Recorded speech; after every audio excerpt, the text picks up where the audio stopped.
Today's podcast is with a guy who is somewhat of a contradiction. He pairs two worlds that many people don't assume go together: country and city, nature and technology, rodeo and Facebook. He blends the mythology of the cowboy with the tech smarts of the YouTuber. He is a cowboy in the age of TikTok, which is so bizarre. It's like John Wayne with Snapchat, a rancher and YouTuber. He has a LinkedIn profile. He's a very smart, savvy businessman. He's also the star of the Netflix original series, How to Be a Cowboy. If you haven't seen it, it is well worth checking out.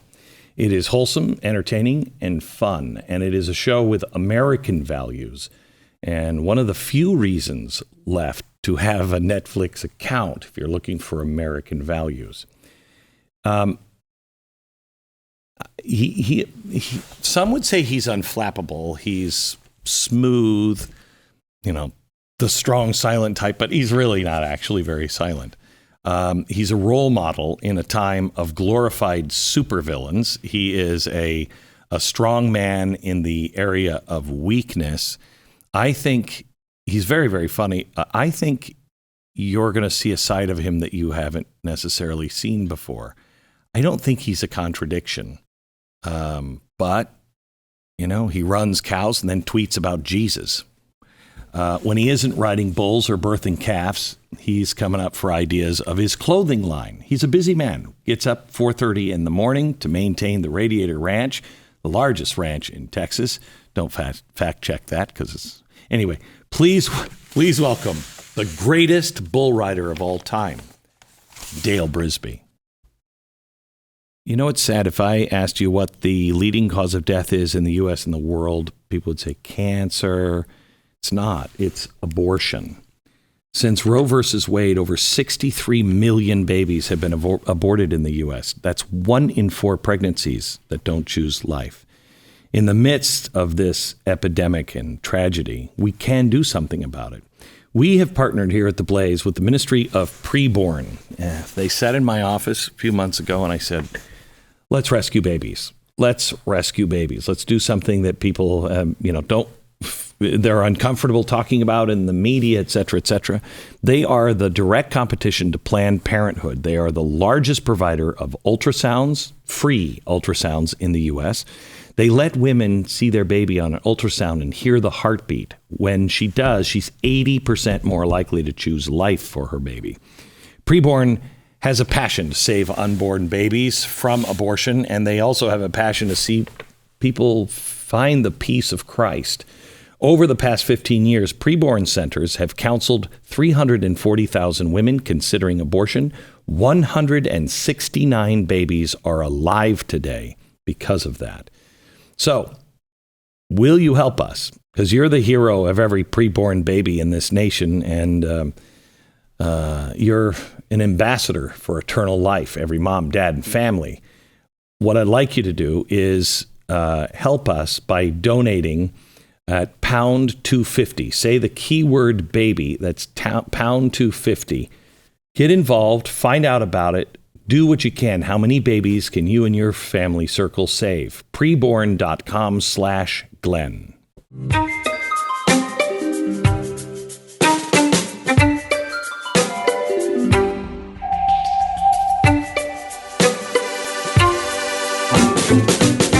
Welcome, Dale.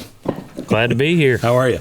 Fantastic. I don't think I've seen a hat quite like that. It's a little fuzzy. It looks like one of those old 70s pimp hats, but I'm sure it's not made out of the same fabric as that. I mean, it's a cowboy version of that. But it was made at the same time. It's an old school hat. Is it? Yes. 1970s? Yes. My brother says it's corn dog color. And it is. Yeah. I've never seen one like it. American Hat Company. They're right here in Texas. They made it for me, but it's a body from the 70s. Really? Yeah. Kind of the what urban... is it? Is it beaver felt? What is it? What's it made out of? Yes. Yeah. So it's like from the kind of the urban cowboy era. Yeah. That's my style. Yeah. You remember that movie? Yeah, I do. Yeah. I do. John Travolta. Yeah. Which is because you're a real cowboy. I mean, you're not a you know. We make a lot of jokes, but yeah. I own a ranch. but I am, all hat, no cattle, pretty much. There you go. I am not.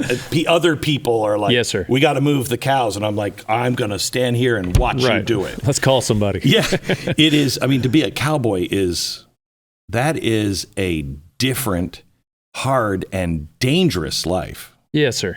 Yeah, but I was kind of born into it. So I've never really known any other life outside of it, personally. So it is dangerous. I mean, last night we were bucking bulls, bucking horses just at my house, and then we just get done, wipe off our hands, like, all right, let's go eat. Yeah, it's just kind of an everyday thing. I mean, I gotta believe that if you're riding bulls, you don't have a good back very long. No, yeah, I've actually had 2 back surgeries. Have you really? Because of that? Yes. Yeah. Yep. So I'm recovering from a collarbone surgery, surgery on my hand, surgery on my face. Surgery. From what? From riding? Yes, sir. So, mostly from rodeo. So in rodeo arena, there's 2 areas. There's rough stock and timed events. So the timed events are the roping events, like team roping, where the rough stock is bareback, saddle bronc, bull riding, and bullfighting. What the bullfighters do. And so the Spanish bullfighters? No, like they'll just go in and distract the bull while the bull rider, like a rodeo clown. Okay. Yeah, I've seen that. Okay. So I grew up completely on the rough stock end of the arena. So we did cowboy, like when I was born, my dad worked on the Pitchfork Ranch. Mm-hmm. It's right next to the 4.6s that a lot of people are hearing about today. Yeah. So we grew up cowboying, but he was also a rough stock, rodeo cowboy. And so we were that was just second nature for us to. Your dad die on a bull? Well, he was when he passed, he was a pickup man. Which means what? So when you get on a bucking horse, mm-hmm. you don't always just jump off. If you make a successful ride. Oh yeah, somebody comes and rides and grabs you. So that's what he was doing. Okay. And it was about 8 years ago. He was 55, and he had a heart attack. He was horseback. I'm sorry. Yeah, May 2nd, 2013. But it is. But that's I lost my dad around the same time. And oh, really? Yeah. There's I don't know. I mean, I lost my mom when I was young, and that made a huge impact. But there's something for guys when you lose your dad. You just lose like one of the points on your compass in a way. You know what I mean? Sure. The one that you can call and go, can you recalibrate me? It's crazy that you phrase it like that, like in 2020, 2021, I've had to, because both my granddads have passed too, so it's kind of being the oldest son in the family, I've now become the patriarch of sorts. And it's weird, isn't it? Having employees, like now all of a sudden having to navigate this world that we're in, I'm now looked upon by, dozens of people, and it's heavy. It is. Back, when he was alive, it was, I'll just default to whatever he does. Right. Right. And so how many times do you think, what would my dad be doing? Oh my gosh, every day. Yeah. But it's really even just with, not only with what I see going on in the world, but also just business and relationships and, but the stuff going on in the world is probably what's put the most stress on. And of course, everybody's going through. You're going through it. I mean, everybody's going through it. So everybody's going through it. And it's insane. I don't know how you got onto Netflix. I mean, honestly, because what you stand for, your lifestyle, entertainment, and everything else, but you're still very American and not hanging out with the Hollywood crowd.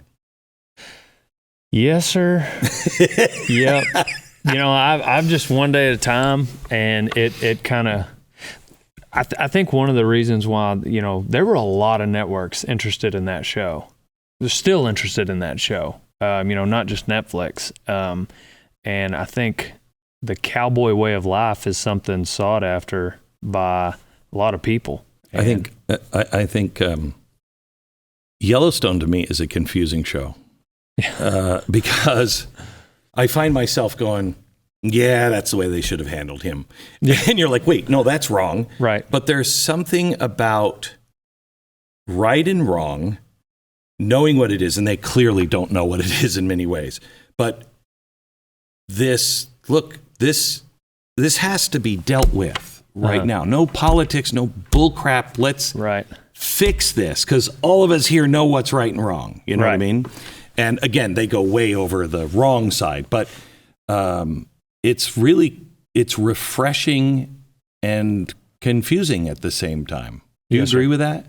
Yes. Yeah. I mean, it's, when somebody has a code, when somebody has, a line that there's times when it's an easy black and white, Yeah. but there's other times when it's not so easy to make those decisions. And when you're able to watch somebody, whether it's on social media or on Paramount, Netflix, what have you, then, and it's refreshing to know that there's people out there that do have a code, and they're going to stick Who by do you it. look And, to for code? Who's got a code? it's crazy. Like, I've got questions in the back of my mind for you, selfishly. I went Monday, I was on Marcus Luttrell's podcast, and we need to make an entertaining podcast for but during that podcast with him, I'm asking him questions, like, because I'm thinking, I literally thought my dad would probably have the same thought as this man, Marcus. Yeah. And so, like, I'm asking him questions, and I'm hanging on every word. I've got kind of a council of guys that I think are wise, but then I'll soak up moments like this right here where I can get some wisdom from someone. Well, likewise, so we're both looking for the same thing. Good friend of mine who was one of the most ethical men I've ever met. He actually worked in the Nixon White House and was the only one that no one interviewed, because they were all like, "You're not gonna do anything." Right. Everybody else was interviewed, but he came into my office one time and he said, "Where are all the pictures of your heroes?" And I said, "What?" And he said, "Glenn, you're moving in a fast world." He said, "Pick your top 5 people for the traits you want and put them on your desk." Yes, sir. He said, because when you're having to make snap decisions, that's your counsel. Yes, sir. You know them. Yes, sir. What would they do? And I've done that, and it's really quite helpful. Yes, sir. I definitely have like a version of that for sure. Like with each area of my life, for instance, the fundamentals of bull riding. I'm going to talk to JB Moon. I happen to be the greatest of all time, so I'm teaching JB. But, sure, if I did have a question, that's who I would call. Right. If it's, my dad and my granddad were 2 separate, completely different people. Difference? My mom's dad. So my dad, when he'd passed, he had $800 in his account, and we split it 4 ways. But I wouldn't have traded it for any amount of money. Mm-hmm. He didn't have any debt either, so that was great. But I'm saying, like, he was a cowboy, and if you look through the lens of money, you wouldn't call him successful. My granddad, on the other hand, he, heck, it might have gone to the church, I don't know, but he died with he was a businessman, and he wasn't a cowboy, and so I wouldn't tip a waitress without asking him. I wouldn't buy a truck, make an offer. He really taught me how to wheel and deal. My dad, however, he taught me how to be a man, I believe. I know I don't look like it. It's only because I'm so much fat, but I've actually lost 12 pounds, and one of the reasons that is happening is because I have Built Bars. I hate eating healthy. I hate it. I like all the things that are bad for me. My wife tried to get me to eat this and say, you don't have to have a candy bar. And I'm like, yes, I do. And she's like, these are really good. And I'm like, doubt it. And she'd eat them. But she's healthy and she does stuff like that. I don't. I've been eating them now for about 2 years. And I may have eaten more than you should. But it was like the same calorie, 5 bars, like the same calories as M&Ms. I'm just saying, honey. Anyway, there are 130 calories. There are only 4 grams of sugar, 4 grams of net carbs, 17 grams of protein. They're made with 100% real chocolate, and they have amazing flavors that you're going to love. Mint brownie is my favorite. Coconut chocolate. You'll find your own flavor. Built.com. Use the promo code BECK15. Get 15% off your order. Use promo code BECK15. 15% off now at Built.com. So tell me, I mean, it's weird I'm asking this question with a guy because I would think cowboys would take their glasses off, and I know you never do. Just out of politeness so you could see your eyes. What is a cowboy? Because there is, I mean, when you meet one, you know. Another mentor of mine in this industry, his name's Cody Johnson. He's a singer, and he said he was talking to the guy that wrote the biography for Chris Ledoux. Mm-hmm. Chris Ledoux is a cowboy, bareback rider, country singer. He passed of cancer, but the guy writing the biography, Cody asked him, like, what's the one thing you wished you would have put in that book that you didn't? And he said it was Chris's definition of a cowboy, and that's let your yes be yes and your no be no. Mm-hmm. And that was Chris Ledoux's definition of a cowboy, and that's always stuck with me. You know, there are traits of if you're looking for a cowboy that can literally get the cows caught, and we can talk about that, you know, which I am the best. But then there's other traits where you're dang right, Marcus Luttrell's a cowboy. Yeah, you bet. You bet. He can actually also get the cows caught. But, yeah, he can do a lot of things. Right. We can do a lot of things. But there is, that's why, I pine for my ranch because I'm surrounded by farmers and cowboys. Yes, sir. And they understand community and they understand failure. Yes, sir. You know, because they all fail at some point. And then they understand the community because if you failed, you're going to help them that year because they're failing. Yes, sir. You know what I mean? Because we're all in it together, and their word is cowboy contract, man. Yes, sir. Handshake. And you know, there's rats in every industry. Sure. One thing that Yellowstone is kind of helping with is I think is showing that there's more to. I mean, running a ranch is like running a business, and you've got your upper level management that's got to make these decisions and have the cognitive power to see what's going on, make it, profitable, and see the future. You've got people that manage people that need to be good with those people and making decisions. And then you've got the technical guys that they're really there for the neck down, and they need to be able to rope that calf right now. And it's just like any other business where you've got those three levels. And people just think we're all here, dipping tobacco and kicking animals, and that's not the case. Not the case. My neighbor has, I think, 2,000 or 3,000 buffalo. And first of all, it will make you want to go back in time and see when it was 20,000 or 30,000 coming. Yes, sir. Because 2,500 buffalo coming your way, you hear it before you see it, and you see the smoke, the dust rising up. I mean, it's a powerful experience. But as I'm there, and I'm with the owner and some other people and my wife and kids, and we're all in the bed of the truck. Okay, we went parked, and then they had, they started spraying food, so the buffalo are coming running. And we stay in the bed of the truck. Right. Well, they surround the truck, and there was one cowboy who just kept walking around the truck. And I watched him. I mean, he was communicating with them. Right. And, buffalo are like any big animal. They'll kill you. Yeah, they're pretty mean. Yeah. And they would come towards, and he would look at them and move towards them like, this is my herd. Yes, sir. You'll protect yours. I'm protecting mine. And it was fascinating to watch because if he wasn't there, they would have come towards us. Yeah, they just kind of run all over you. Yeah. No, there's the same way with when guys are interacting with, for instance, bucking bulls. And you can kind of teach a bull the way, if you climb on the fence and you're constantly on the fence when you're handling a bucking bull, it'll teach him to be mean, and then he'll start running you up the fence.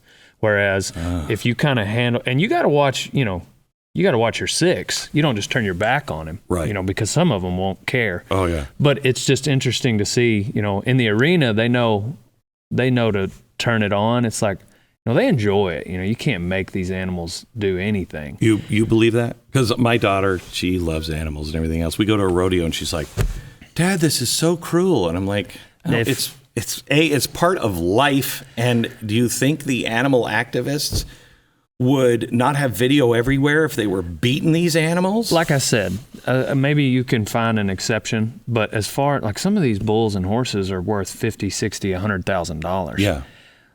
Take a horse, for instance. That's an animal of flight. So if he's scared or if he's in pain, he's going to run. Right. So the flank, and some of them are mares. They don't even have jelly beans. How are you going to tie it around their jelly? You know what I mean? Like, you might have a mare bucking horse, and if she doesn't want to buck, she's going to run. So when you see her bucking, that means that that's in her DNA. And they'll get stronger and better at it throughout their career. And it's like you feed them better and then they buck better. Why would that be the case if they didn't want to do that? That flank is like tightening up your belt.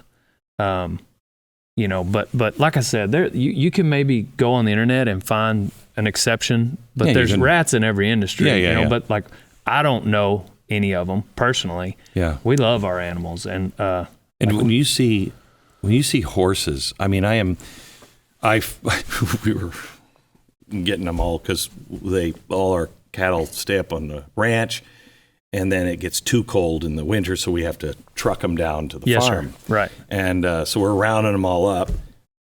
I don't know what the hell I'm doing. And so everybody's just like, just get in the rhino and just follow.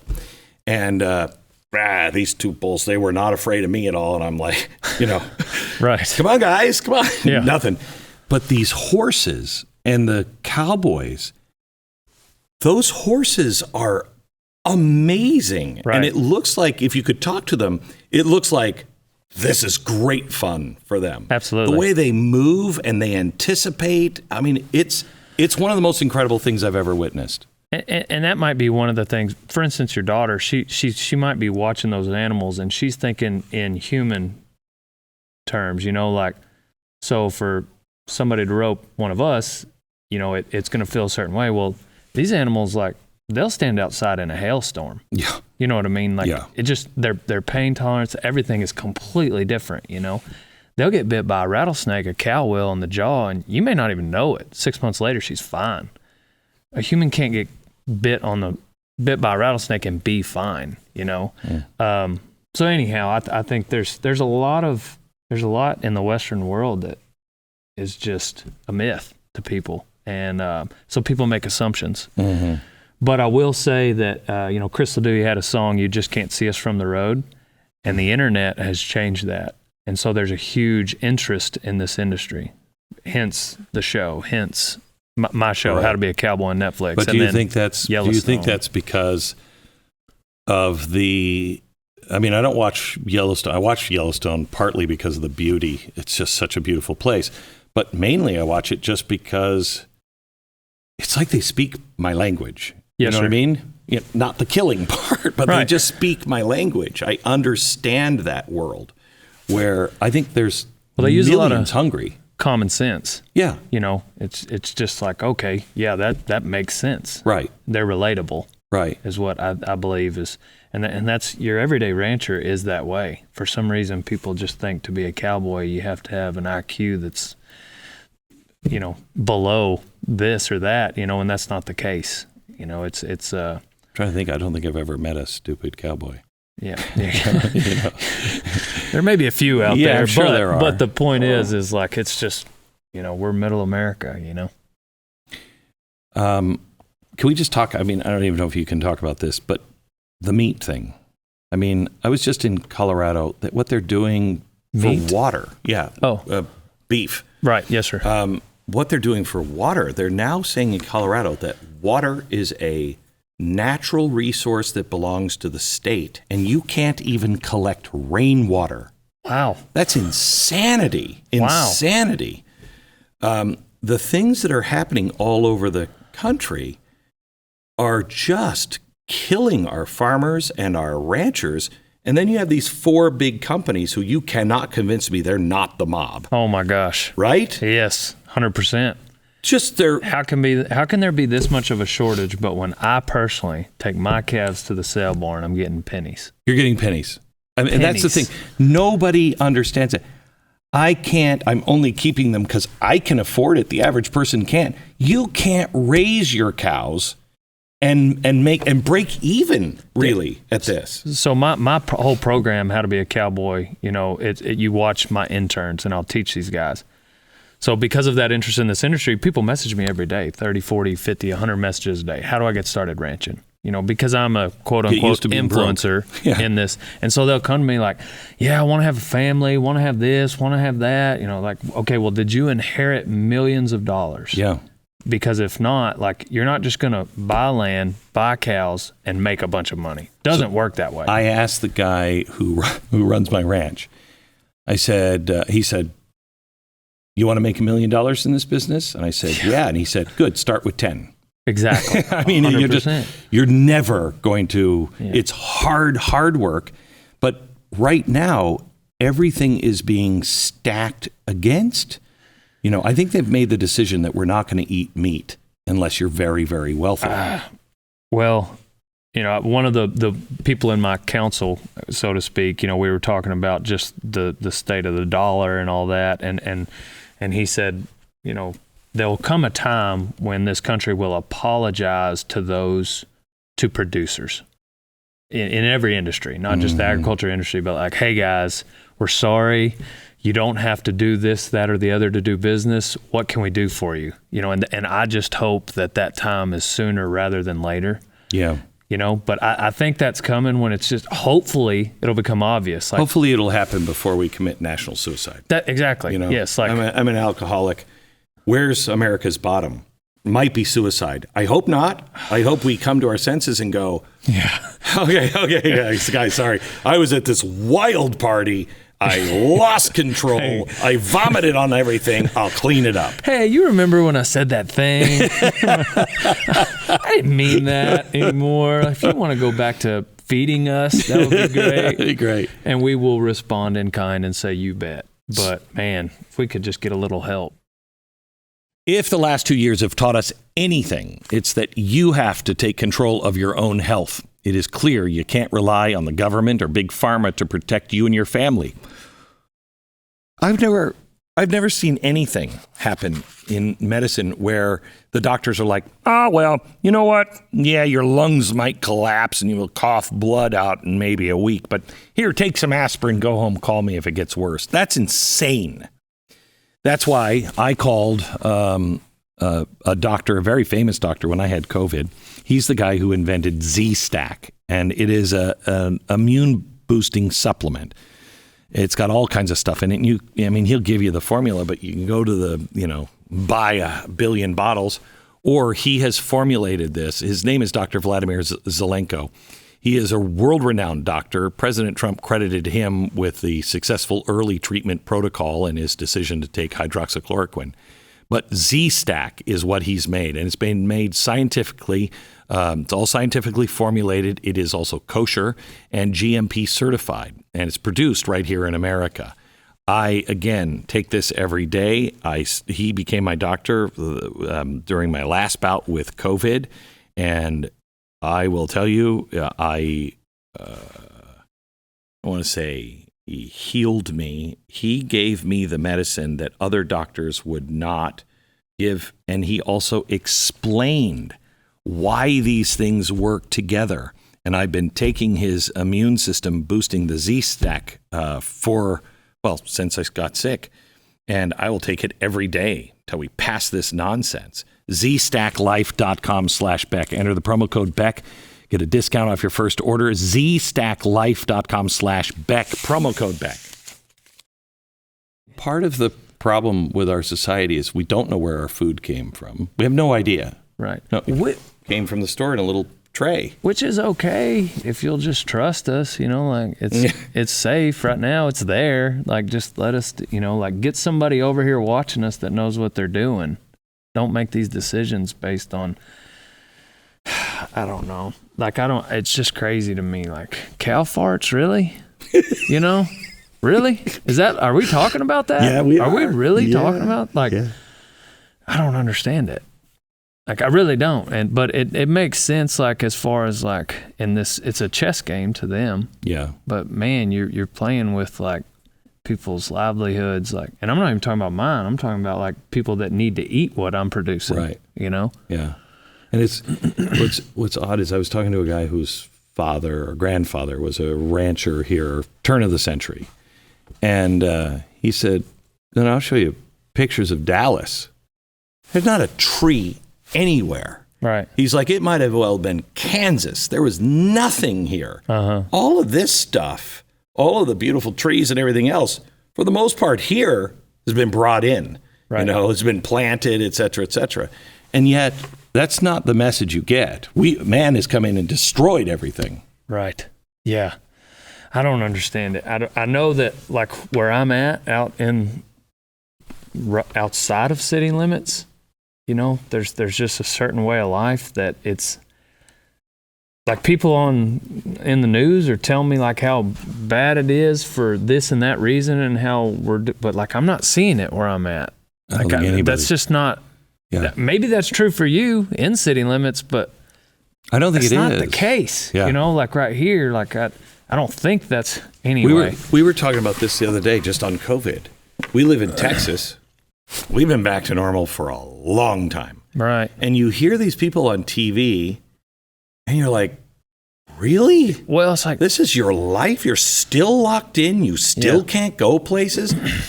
You got to move past that. Yeah. Well, it's like, who is getting affected then? Because it's not athletes, it's not celebrities, it's not, you know, like everything's fine except for us out here, you know, in the middle. Like, apparently, I don't understand. Like, I knew when he came on and said this past summer, he's like, we're not through this yet. It was just like it was like a wave of peace. I was just like, oh, snaps. That means we're through it. You know what I mean? Like, I didn't mean to, I wasn't trying to be like that. I wasn't trying, but it was just like, oh, man. It was the first moment where I was like, man, we're through this thing. Yeah. I think everybody, I mean, when you have real big, you know, liberal pundits who have been screaming for, you know, practically internment camps saying, it's wild. Enough. It's wild. It's crazy. Did you see the latest poll was 40% of the American populace now says if you're not getting your kids vaccinated, you should have your kids taken away from you. That I saw that, yes. And what is that? But at the same time, what year is it that we're allowed to see what it is in it? Like 2099 or something? Yeah, yeah. Like when we're all dead? Like, wait a second. You're going to make me take it, but you can't even tell me what's in it? Yeah. And it's alarming that it's one thing if you can't tell me what's in it, but it's another thing if like, no, we know what's in it. We just won't tell you till 2099. I know. Like, how do you make sense of that? What if I did that with my beef? Right.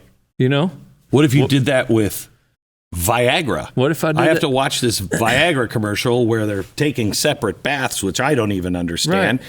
And then in a 60-second commercial, I have to hear about all of the side effects. No kidding. And worry about, 4-hour, 6-hour erection. I mean, I don't want to think about those things, but they make us think about those things. And it's a rule. They got to have that. They have to. Yeah. And yet, we can't even ask questions. Yeah. Side effects may include depression, suicide. Right. No, I don't know. I'm just trying to make sense of it. To be honest, like I'm just out here, I'm just receiving all this information, and I'm just trying to make sense of it as an American, you know. The other thing I don't know what to do with is $1. That would be what my question for you is, just, you know, from friend to friend, like seriously, think like a German Jew in 1935 or 38. You got to put it into something that holds its value. Uh-huh. I mean, you have meat, but put it in things, land.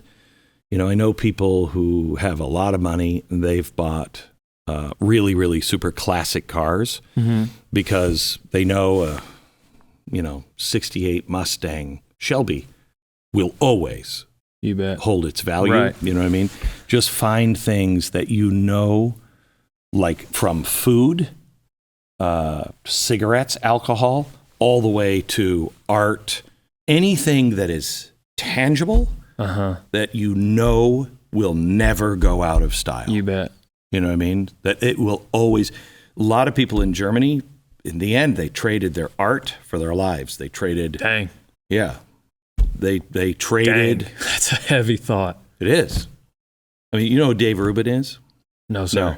So he's a big podcaster and he's Jewish, and he just moved out of California. And I said to him, Dave, I've never thought this way before, ever, but I think I can begin to understand how Jewish people didn't leave Germany. That they were demonized, they were called all kinds of names. People talked about putting them in camps, but you still think it's not going to happen. Right. At what point do you go, these people will do it? Have you ever read the book, How Do You Kill 12 Million People? Andy Andrews. Yeah, Andy Andrews is great. So it's a short book, but it's like, how do you, literally, like, if you think about it, like 11, 12 million people, that's a lot of people. It's a lot of people. How do you kill them? Like, well, at the end of the book, it's spoiler alert. He says you lie to them. Yeah. That was like, and I read that book like 10 years ago. That really, and it stuck with me in the back of my head. But yeah. Anyway. And that's what's happening. Are you seeing people from, like, we used to be a group of people, and we'll never get back there unless we used to say e pluribus unum, and from many one. Yes, sir. And I always thought, I never really understood, I knew the phrase, but what was the unum? And it's the Bill of Rights. Mm-hmm. If you don't agree with the Bill of Rights, I can't talk to you about anything. We have nothing in common. Are you seeing people who have maybe voted differently or disagree on things? Have you started to see them at all start to shift and go, I might be on the wrong side of the Bill of Rights here? Are you seeing any shift? I think the shift is that it may not necessarily be people. It's hard for people to admit if they're wrong or right, but I think the shift is definitely that there's a lot more people being way more quiet than they were at a certain time, That's not helpful. Well, I'm saying, like, they're pretty loud about, like, how Before. how has, we're definitely not in a better place than we were a year and a half, but there seem to be a whole lot less people, as far, like, I'm saying, like, things have gone a certain direction where you'd think everybody that was complaining would still be complaining. But, like, I don't know, like, I feel like there's not a lot of hope right now, just for the everyday person, as far as this country is concerned. So I feel that today. Am I right? Am I wrong? No, you're right. You're like, absolutely right. But I think because I feel that today, I read the news today, and it's just like, there's a noose that is around all of our necks, and it's just being tightened slowly, and we're not us, but the people we elected and the things that we've tolerated for so long, we're just, how does a man go bankrupt? Very slowly, and then all of a sudden. Yes, sir. How's this coming? Well, it's been very slow, but it's coming faster and faster every day. And, but then I look at things like, you called me and said, I'll take refugees. Yes, sir. We never talked about that on the air or anything, but you called and said, I want to help. Millions of Americans heard we have to leave those people there. Right. And we had no ability, no experience. We had nothing.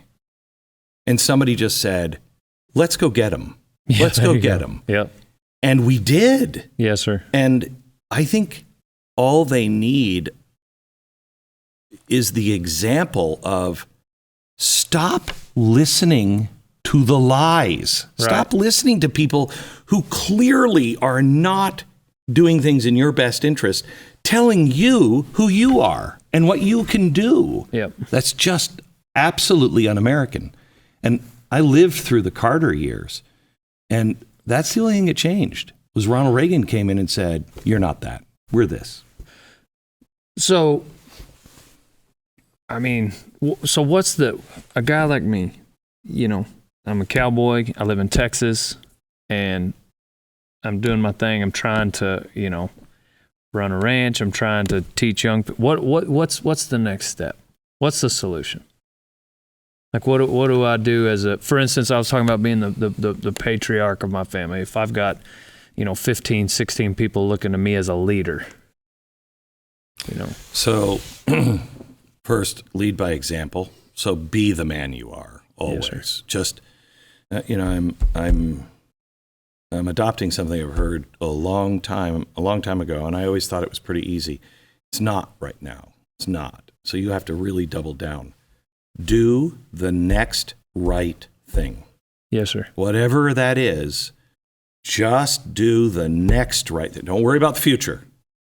What is right now? Not easy, not convenient, not popular, but what is right? Do that. And then do the next right thing. That's really important. You have a different place because you're media and a celebrity, and it's weird, isn't it? It's weird. It's different, yes, sir. Yeah. It's different. And it plays, I know because I've gone through it, it plays all kinds of weird mind games with you. And don't lose your soul. You have an extra category. Don't lose your soul. You start to want something, quit. Yes, sir. You know what I mean? 100%. No, there's been opportunities to sell my soul for things. Oh, and like, there's always a buyer. I'm just not going to do it. Yeah. You know, and people for some reason, like with what I do on social media, and you know, it's a pretty replicatable thing. You know, with social media, there's fundamentals of building a business, building an audience on social media. You know, essentially, you bring value. I do it through comedy and entertainment, and then you just replicate it, rinse and repeat every day. But there's shortcuts, you know, that a guy could take, but I've adopted that. And I'm not going to sell my soul to make... Anyway, people, for some reason, when they look at what I do, they think it might be like a flash in the pan or whatnot of like with being on social media. And so guys will come up to me that don't understand what I'm doing. Is like, what are you going to do if this ends tomorrow? And I was like, well, what are you going to do if you get fired tomorrow? You know, and before the first video, like I was living in my sister's office, doctoring yearlings for $12 an hour, and that's the happiest I've ever been. So if I get canceled for some reason and they turn the switch off, you know, hopefully I've made good decisions where at least when I got to go back to doing that, I got better horses. You know what I mean? Like, I don't know. Like I'm my peace is determined by, you know, the Lord, not money. If you stay there, because fame and fortune, battery acid. Yes, people sir. all want it. Yes, sir. No, you don't. You really don't. Yeah, not necessarily. It's a really high price. There's a reason you make so much money, because you are trading something. You know what I mean? Whether that's time, privacy, or just the onslaught of whatever, you're trading that. That's one of the reasons they pay you a whole lot of money, because you will get into it and go, this isn't worth it. It's not worth it. But it's velvet handcuffs. And 100%. Whoa, once you start seeing what you can have, it will fade over time. It will change. I should say that. It'll change. And that change might come in uncomfortable ways. And if that happens and you're not right with the Lord, you'll be like a man drowning. And you'll grab for anything to keep your head above water, and you will. Yes, sir. You'll sell out fast and bad. Well, and I think a lot of people look at life through. It sounds like this might be one of the points you're trying to make, but people, when you look at life through the lens of money, you know, it makes you think that might be the answer to a problem. But if there's ever been one millionaire commit suicide, then that's not true, which there have been. You know, there's a lot of entrepreneurs and famous people, and that just, like, why, if that is the answer to the problem, why would they ever choose that route, you know? And I just watched something on Charlie Chaplin.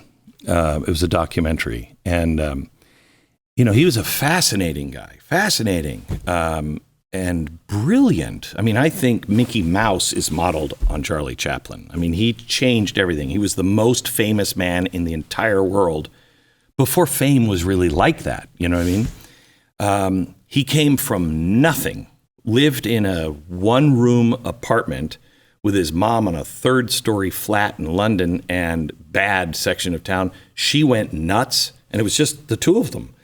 And then she goes to a sanitarium. He comes to America. He almost doesn't make it.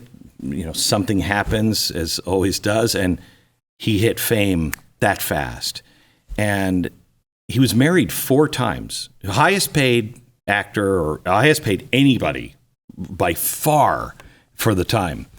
Everyone knew his name. Everyone knew his name. All 4 of his wives said he never believed that anyone would like him. He always said, why would anyone like me? He was the same scared kind of bully right. that he was as a kid, even with all that wealth. It'll make your life easier at times, but it doesn't change anything. Yes, sir. Nothing. No, it doesn't. If it does, it's usually in the wrong direction. Yeah. Their problems are problems, whether your bank account is full or whether it's, it's what is it? Somebody, I was listening to Joe Rogan podcast or something. A guy was saying, a healthy man wants 10,000 things. A sick man wants one, and no matter what you have, there's just. We rescued a bunch of Christians a few years ago in Iraq, and I went over, and I was freaking out a little bit because ISIS knew that we were meeting these Christians in this church, and they were leaving the next day. We were getting them and then taking them and flying them out. And ISIS said, we know what you're doing and where you are to them. We know where you are. We know what you're doing. And at 8 p.m., we're going to blow up the church. Now, I take ISIS at their word, okay? So did they. I arrived, and it's like 7 o'clock at night, and the church is packed. And I'm really freaked out. And as you should be. Yeah. And they're all in there going, we die. We go to the Lord. Yeah, sure. They had nothing. They were being scared to death. These were doctors and lawyers and successful people who literally were living in tents, from the United Nations. You bet. Horrible. Yeah. They had nothing left to lose. Yes, sir. And they knew the only thing that mattered was God. Right. It was one of the greatest groups of people I've ever been with. Well, and if you think about, like, a lot of people, I think, chase happiness in this life. And the word happy is kind of, to me, it's tricky, because happy is like circumstantial and emotional, and things can happen around you that will affect your happiness. So I like to use the word peace, and if you chase, because you can have a bad day and still be at peace. Sure can. But you're not going to be happy. Yeah. And so, as Christians, we're called to, He's not as concerned with our happiness as he is our holiness. Mm-hmm. And so when you as a Christian, it does not mean you're guaranteed that, Paul was in prison. He wrote most of the New Testament. Right. And he wrote a lot of those letters from prison. Right. And, it's because he knew what was important. What was the priest's name that was in a concentration camp in Nazi Germany, and he would volunteer to take the beatings for others, and he'd never cry out, and they hated him. So they put him underneath in this cellar, underneath one of the deals, and he eventually went blind and everything else. But they came in to kill him because he was singing all the time. Yeah. And they were like, you got to kill him. He's cheering everybody up. Right. The guy had such peace. He knew who he served and what the meaning of life was. Yeah. And it ain't. You can't kill that out of somebody. Yeah, it's amazing. Right. It's amazing. Yes, sir. And that's just, I guess ultimately, whenever at the end of the day, whenever I think about what's going on in the world and get nervous about, communist presidents meeting up, I just think that, nations will rise and fall, but, God's word endures forever. And he's not surprised. Right. That was another thing my preacher said. That's exactly. He knew the 1-9 was going to happen. Yep. He knew that was coming. Yep. So he's not surprised. So, but anyway, it'll be tough. But yeah, my old man, every day I'm like, man, what would he do? But golly, I'm just glad he doesn't have to. So right before my dad died, we were talking about things, and he said, Glenn, he was born in 1926. He said, I've seen a lot. I remember the Depression. I was there for World War II. My dad fought in World War I. I was there for the good times. I saw Martin Luther King killed. I've lived through the 70s and Reagan. I said, I've seen it all. He said, and I've always told you, don't worry. You'll make it. Yeah, We've been here before. Yeah, sure. Man, this is like a few weeks before he dies. And he said, but this time, I'm glad I'm not going to be around very much longer because I have no idea how you guys are going to work this out. I'm like, Dad, stop. Right, yeah. Will you? Well, it's like Pliny, he's a philosopher. He was like, this is the worst generation yet. Well, that was however long. Every generation, and your dad and my dad, like, their generation said that about this upcoming generation, but like, at what point is somebody right? But don't you think that? I think sorry, go ahead. No, go ahead. I think it's our duty to find hope and give this next generation an answer, and be leaders in that thing. And so that's what I'm trying to do. That's what I'm trying, maintaining, my peace in the midst of these things. And that's what my pastor told me. He was like, it's not whether or not you're going to go through that trial. They're going to watch you, and how you go through it is what's going to be important, and that'll be your legacy.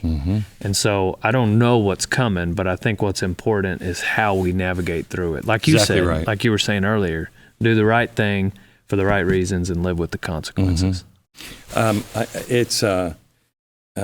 It's interesting to me that everybody's always down on this generation, but I know history well enough to know that the World War I generation thought the World War II generation, they were nothing but right. Yeah, that's what I'm saying. They just thought they were just worthless. But then they did their deal. Correct. And I wondered with my dad, we talked about this. I said, Dad, if you lived through what's coming,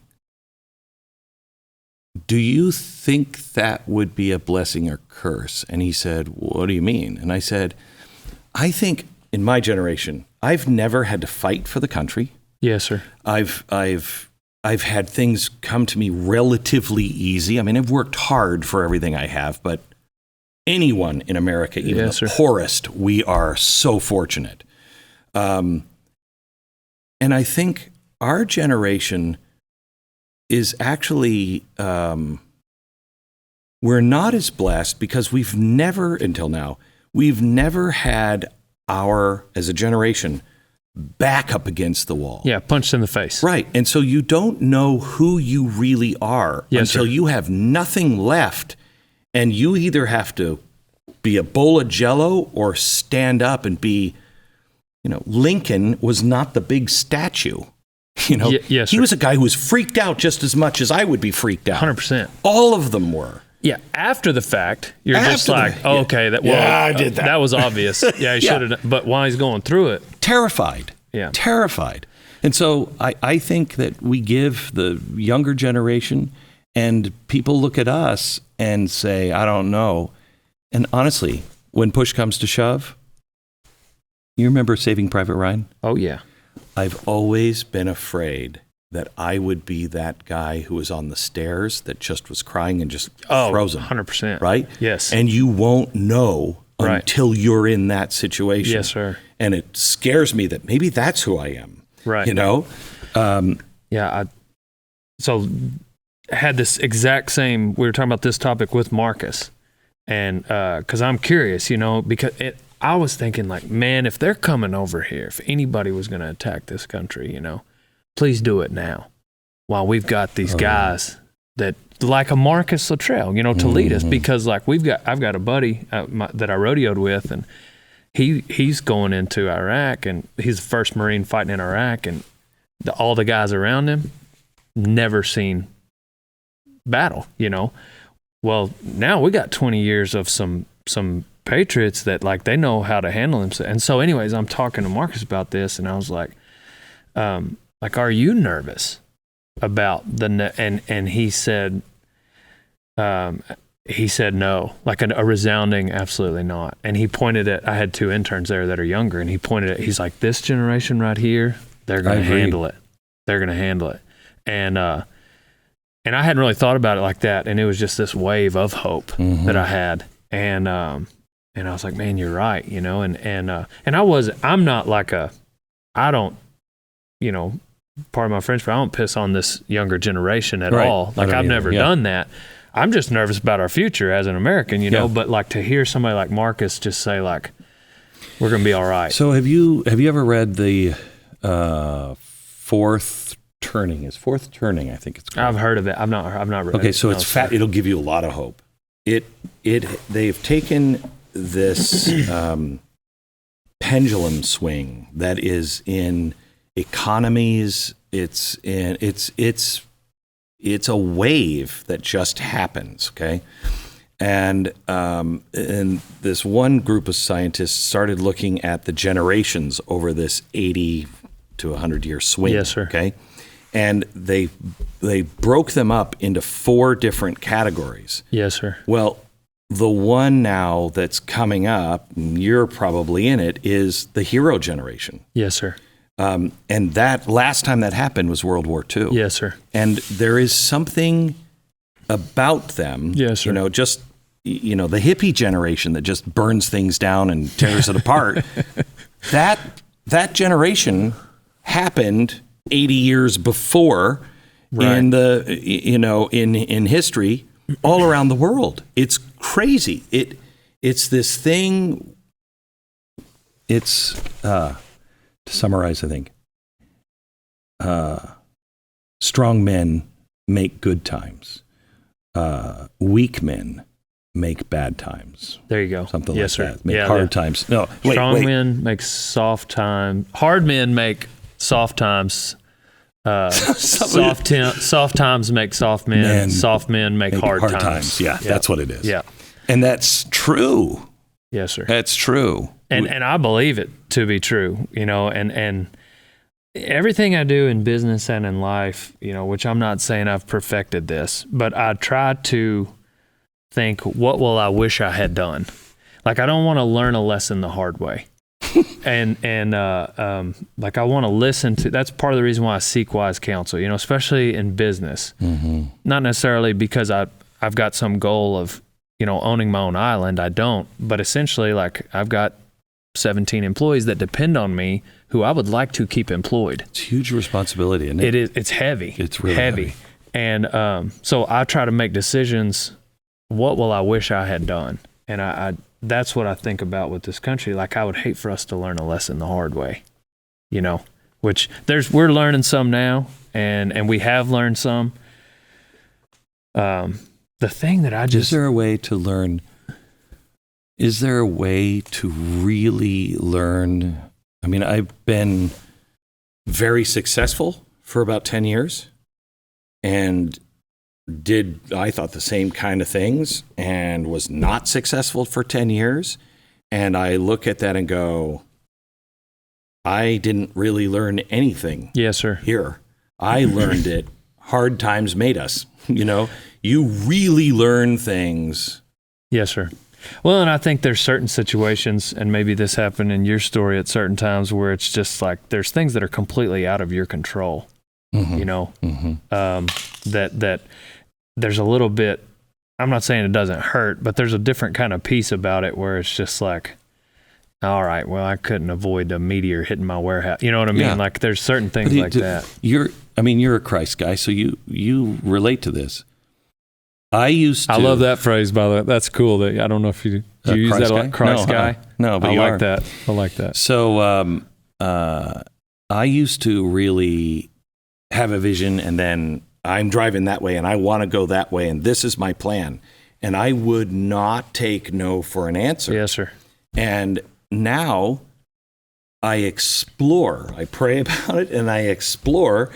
And then, for instance, I just had this feeling recently that that success, but don't mean it money-wise or fame-wise, that success on what we're trying to do is coming on this particular thing. And I was talking to my wife, and I said, but I have no idea what God thinks success is. So, bingo. Yes, sir. you know what I mean? Whatever happens, when you can get to a place where you're like, I did everything that I thought you were telling me to do, Yes, Lord. sir. So I tried my best. And you know what? This is going to take me someplace I would have never taken me. That's crazy. Yeah. I mean, not to just keep going back to the Holocaust, but I can't remember the book. You'll probably know it, I'm sure, this story. But there's I believe she might have been a Christian that was helping Jews, but she's in a camp. Corrie ten Boom. And where she's in that, and she's like, I'm in this camp, and then the fleas come, and she's just like, all right, come on, God, fleas. Right. And she's just like, you know what, I better thank God for the fleas. And so she writes, and thanks the Lord for the fleas. Well, come to find out, there was a guard that was going around raping women, and he didn't go there because he didn't want to get fleas.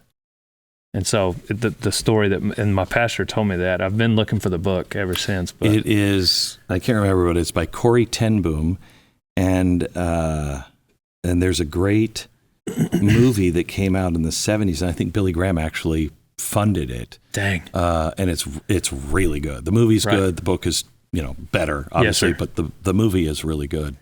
I think it's, and in business, one of my mentors, he said, it's kind of like pouring water on a table and you just see where it goes. But essentially, like, you might end up somewhere where you never imagined in the first place. But going back, like you said, it's hard. If you look through life and success through the lens of money, it may not end up the way you want it to. But and we have already, money isn't happiness. Correct. I don't want to die rich and milquetoast. My lawyer keeps telling me, well, he has told me, doesn't keep telling me because I don't listen to him, but he said eventually, to grow my business, I live in a town of 500, and we've got a little warehouse. It was, just all in God's plan that I even got it, and people have to commute, and he was like, man, eventually you're going to have to move your operation, to a city or somewhere, and no, you don't. I'm just not going to do it. Good. Bigger's not always better. Better is better. And what have, because small town, regular guy working on a ranch, what's changed for you? Have you, how are you better, and what are the worries about you because of the changes in your life? You may not want to share that, but no, I don't mind sharing. I mean, it's really just the weight of. So there's decisions every day. Like you probably have way more than I do, but essentially, there's these decisions that after they're made and they're successful, the public can look and be like, oh yeah, well that was a no-brainer. He was just lucky. And then if you fail, they're like, oh, well, that was a no-brainer. You shouldn't have made that decision. But when you're in the decision, it's very difficult, and you're trying to make a decision about business where it's like, now all of a sudden, these 6-figure decisions they're heavy. And these 17 employees are depending on that to be successful. And one of the big ones, which whether it was on this podcast or not, I wanted to ask you about is just leverage. And so most of my business, I try not to use it at all, like credit or debt or at all. But there's other parts where I've thought that it might be okay to use it, and don't. Yeah. It never, that's the only thing that saved me is debt-free. Really? Debt-free. Got to be debt-free. You just don't, it's not worth it. Once you do it, then others, I don't have a boss. Yes, sir. Well, kind of, because I don't own my house outright. So my boss is my bank. So I do see that. But what if it was even, for instance, a rent house, where it's an income producing property or something like that? Or you're just saying never? So I don't like debt. Gotcha. I don't like debt. But, and I think debt's going to work against us. But there's not a problem, there's reasonable amount of debt. Right. You know what I mean? You bet. And if it's reasonable amount of debt, then I don't think, and it's making money, then I don't necessarily think that's bad. But I shy away from it myself. You know, at one point I had 250 employees, and my wife and I, we did not sleep. When it comes to bad time, we did not sleep because I saw the face of every employee and the children and everything else, and I thought, oh my gosh, oh my gosh, oh my gosh, oh my gosh. That's heavy. It is. Again, that's why people should not hate business people, especially at the lower end. Yeah. You're struggling, you don't know, you're doing your best. I have not met an entrepreneur at a, smallish level. I'm sure when you get to be a CEO and everybody's faceless, I'm sure it's different.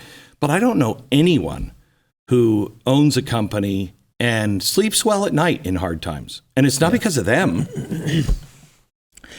I've got my right-hand man, so to speak, woman. She's her name's Lisa. She's a single mom, 5 kids. And we joke, like I'll go into a low call or something, and she manages the warehouse floor, and she's my number 2, so she's technically in charge of everyone else, 16 people. And the other day she was like, "All right, have fun. We're dependent on you." And it's just a joke because she knows what I think about mentally, but it's crazy just at the end of the day, like now it's like, I'm the evil one. No. In some people's eyes because of capitalism and the free enterprise, like now all of a sudden, but at the end of because I would have thought, like, for instance, if you made $1 million, you got $1 million. The younger me, that's what I would have thought. Yeah. Well, now it's like, no, you might have 90,000. Yeah. Like you might 10% net is like and so like that's just basic. Yeah. It'd be you're doing pretty good. Yeah. No, you're making 10%. You're netting 10%. Right. And then, I think that's why people sometimes before taxes. Yeah. And the government's like, well, we need part of that. Right. We need part of that 90. Yeah. And what's crazy is the fact that people know this when they ask the question, should the rich pay their fair share? Yes. Okay, yeah, I agree with that. Sure. What is their fair share? Right. Do you think 30%, it usually stops around 30. Do you think 30% is fair for people to be taxed? They usually say no. Once you hit 40 and 50%, they always say no. Right. And then you go back to them and say, did you know that's what the rich are paying? Exactly. They're stunned by it. Yeah. They're people stunned just by don't it. know. Right. No, that's it's crazy. And I understand. I mean, just some of it makes no sense, but that's what I'm trying to navigate. But I think that's why your faith, that's where your faith comes in. Yes, sir. Because if you just try to serve Him, yes, sir, you can look at the failures that you'll have and go, I've counseled with him and I did my best, and maybe I misheard him, but Billy Graham said to me, we were talking, and he was just amazing. I can't imagine. Oh, he was amazing. And we were sitting in his house, and he looked at me with like these twinkly blue eyes, and he went, I'm not afraid to die. And you could see it. Mm-hmm. And he was kind of like excited. He said, although the actual dying part scares me, being dead doesn't scare me. Right. And we were talking, and he said, I'm not afraid to die. And I said, oh, I can tell. And he said, you know what? Everything that I've done wrong, every mistake, everybody I've hurt, everything, that all came from me. Everything good I've done, there you go, came from him. Right. He said, and I know the difference, and he knows I've tried to do the right thing. Right. And I think it hurts more when you try the right thing and you get bashed for it. Right. But you can let it go. Yes, sir. Yeah, there's a certain peace that comes along with like being in prison for. I'm sure I've not been in prison for being a Christian, but like in Paul's situation. And the other thing too is just a testament. I'd prefer not to be in prison for any reason. Yeah. You were going to say it. Just like it kind of getting off topic. I was just thinking about Paul being, as kind of the ultimate, like he's persecuted for his faith. He's in prison, and all he really had to do was just denounce it, and they let him out, kind of deal. And it's just a testament to somebody that holds true to their values. So, I talked to a Chinese dissident once, and persecuted unbelievably for their Christianity. And I said, how can we pray for you?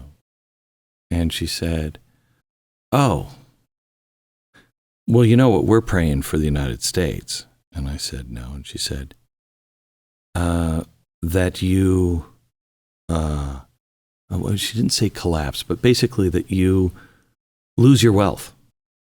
And I was like, okay, that's what? Right. And she said, you've forgotten who you are. Yeah. She said, and only till the Lord brings you down and humbles you, will you remember. And then you'll rescue the rest of the world again. Yeah. So it's kind of an exciting time if we can stay humble. Yeah, right.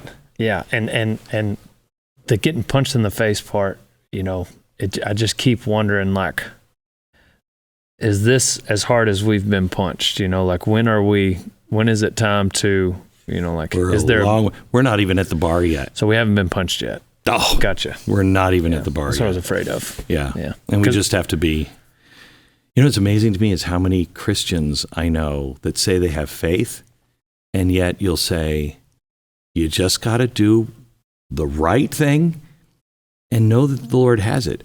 That's great, but it's not going to work. And you're like, what's not going to work? Don't, all of a sudden you don't believe in the power of God? That is truly the only thing that can save us. But he won't until we all turn back to him and go, okay, I give. Right. Help. Yes, sir. Yep. No, there's definitely, like in the Bible, it talks about just certain countries and leaders and people that, just kind of continually disrespect the Lord. And there's certain things that happen, like, Lord, hopefully, I don't know who you're looking at in this country, but hopefully there's a group of people in the country that are, and I'm not saying that I'm living shiny enough to be given that grace by any means. I'm not saying that. What I'm saying is hopefully there are some people that are living that kind of life where, you can buy some time. Yeah. But what's next for you? We've got, Netflix could call tomorrow about a season 2. They could call in 2 years. They kind of do what they want, and they're great to work with, but you never know what they're going to do. And so either that, or, there's been talks of some other shows coming up, but at the end of the day, like that, those kind of calls, like, they'll come and they'll go. So I'm not necessarily worried about that. My daily grind is I've got a media team, and we put out content on the internet every day. And I don't have a monetary goal. I have a content goal. I think that, like, that's the right way to do it. I feel like if I were to set like an income goal, it would put too much pressure on my sales, which then is like, no, let's bring the value first, and then the sales, let them fall where they may.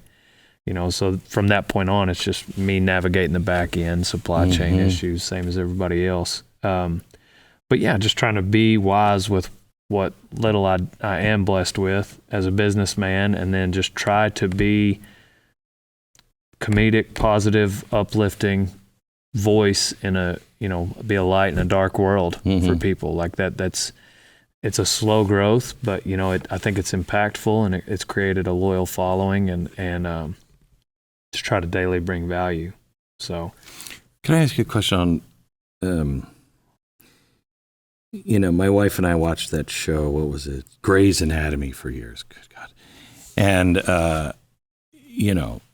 all of a sudden you watch it for a while and you think you're a doctor. Oh, I know what they do. They just have to, and every doctor, every nurse I've ever talked to went, it is the most agonizing show. Right. It's nothing like that. Right. When you watch Yellowstone, are you just like, please, for the love of Pete, how much of that show can you enjoy? Oh, I mean, there's parts of it that, knowing what I know about showbiz, maybe I'm a little bit more lenient on some of the things you might be talking about. Yeah. Like, they're messing with that baby calf, and that baby calf jumps up and kind of runs off. And, obviously the calf is at least 9 days old, 10 days old kind of calf, which is completely, I mean, it's TV, And so, I give a little bit of grace there. But, Taylor Sheridan, that put that show together, like, he is a cowboy, and he does. Isn't it weird? Is it just me that the storyline is that Kevin Costner is trying to save his ranch, and this season he is trying to save it by making it famous for horses, and he's got to find a way to make it famous so it stands for something. And here we have the 4 Sixes. Taylor Sheridan, who owns the 4 Sixes, is making the 4 Sixes famous by putting it into this show about a ranch, trying to make a ranch famous to save it. It's a little weird, isn't it? Well, it's definitely like, makes you think like, ooh, I got to see what's next. Yeah. Which is, I think, the whole point of it. But as far as like a ranch with a noticeable brand, like, that's the one. Like, they're definitely. See, people outside of Texas don't know the 4 Sixes is like they'll know King Ranch maybe. But that's not the ranch in Texas. I mean, it's a good ranch, but that's not the ranch. 4 Sixes is the ranch, well, which is why. Well, the tradition that comes with that ranch and the integrity behind the brand. So the 4 Sixes brand, meaning like actual integrity of the people that run it, but then also the quality of the horse. Their horse program is crazy, bar none. Like, they have a remuda sale in October, and it's just the absolute best horses in the industry that you can imagine. Their cow-calf operation that they have, just everything they do is to the nines, but they've been doing it for 100 years is the thing. But right there, that's a cluster. There's a lot of ranches right in there. Pitchfork Ranch is right next to it, Tongue River, Beggs. There's all these ranches. It's cow country. And so that's another thing that and the way that these cowboys, that's kind of the difference in cowboys is the country. You'll find cowboys in Arizona and in Wyoming, in Louisiana that, they're all cowboys, but the grass is different. And so how they cowboy is different. But most often, the values that they stand for are the same.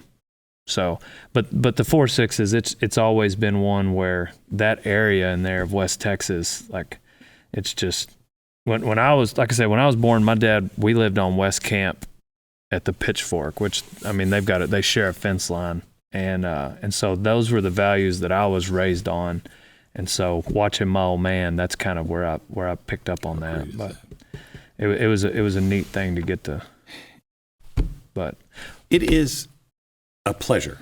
Well, to talk to you. I wanted to ask you, I don't know how much time we have, but about your book. The Great Reset. Yeah. Anyway, we may not have a lot of time. But I'll get you a copy of it. I will tell you that it is our World War II. Yes, sir. If we don't learn this do it and find ourselves to each other, we're done. Yes, sir. And it's coming fast. Yes, sir. And a year and a half ago, we started doing research on it, and I thought, I can't really. Yeah.